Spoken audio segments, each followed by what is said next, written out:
Hi, there have been a lot of changes on the camera market recently, and even though I always talk about how unimportant technology is, I'm of course interested in the innovations, and I would have to lie if I say I didn't like to deal with the latest cameras.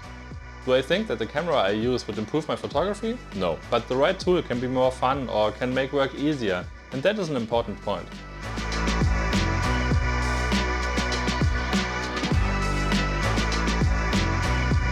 So, what would I buy if I didn't already have technology and could decide freely from the system and the budget? In this video I will talk about what I currently use. I have divided the video into photography and video because both are important parts of my work, and even if the cameras are somewhat similar, the areas of application are very different. I will start with photography. I currently use the Fujifilm GFX 50S2 for my photography. I wouldn't want to change anything. The camera is incredibly good, and 50 megapixel is the sweet spot for me between large files and image quality.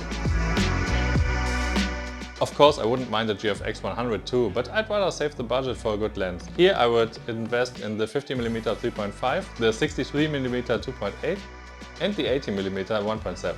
I'm currently using the 35 to 70mm, and there's still no reason for me to change the lens for my type of photography, even though I'm used to having to get rid of the kit lens first from other manufacturers.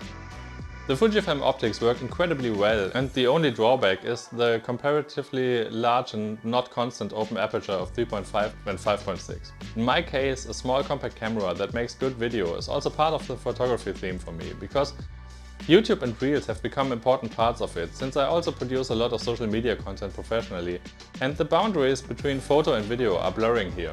A development that I personally enjoy a lot. I currently use a DJI Osmo Pocket 2 and the iPhone 13 Pro Max for this. When I have time or record videos like this one, I use my big video camera, but more on that later. As a small and easy to handle YouTube camera, I would like to have a Fujifilm X-S20 because firstly I like the form factor, and secondly it offers everything I would want on the video side. It has an internal image stabilizer, delivers 6.2K open gate video and has a flip-up display. The photos from the camera also look incredibly good, and I could well imagine this camera always being the only camera with me on short trips or in everyday life. Of course, other manufacturers also have great cameras that perhaps look even better on the datasheet or offer full-frame sensors. But returning to the Fujifilm system has shown me once again how important it is that the camera suits your own way of working. I would use two zooms as lenses here, the 8 to 16 2.8 and the 16 to 55 2.8.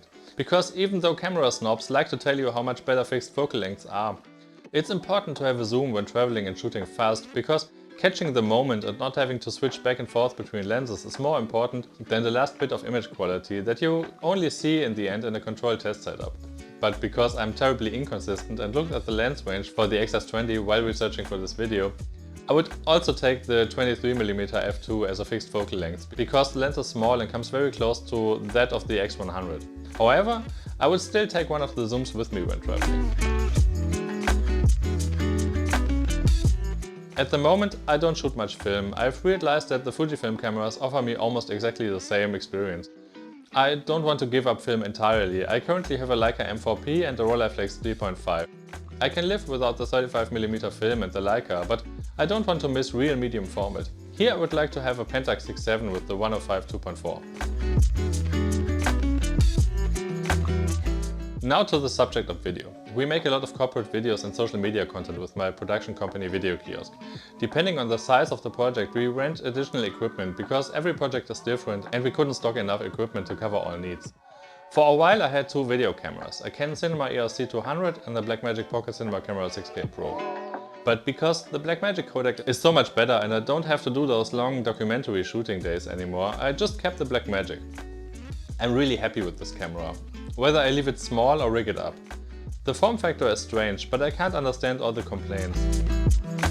You have a really large good display built directly into the camera, and together with a small lens without a cage, a super functional camera for small quick shoots on the side. I also take it with me like this when I'm traveling.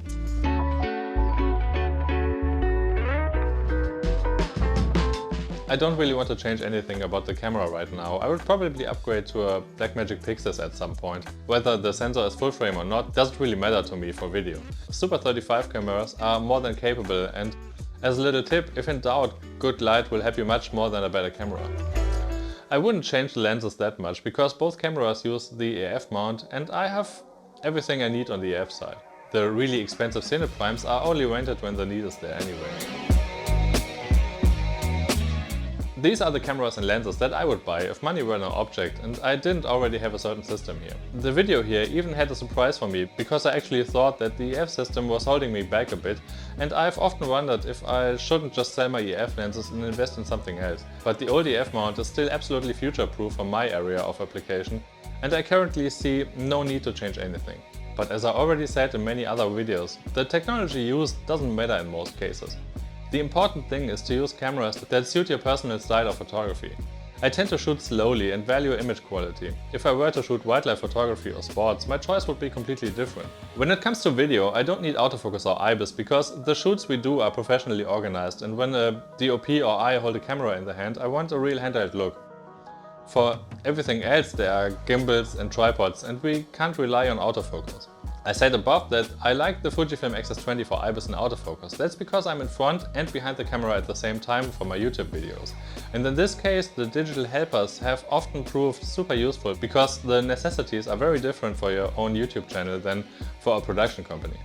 What does your dream setup look like? Which cameras and lenses would you use? Have you ever done an inventory like this and experienced 1 or 2 surprises? Let me know in the comments. Please leave a like or subscribe if you liked this video. Until next time, ciao.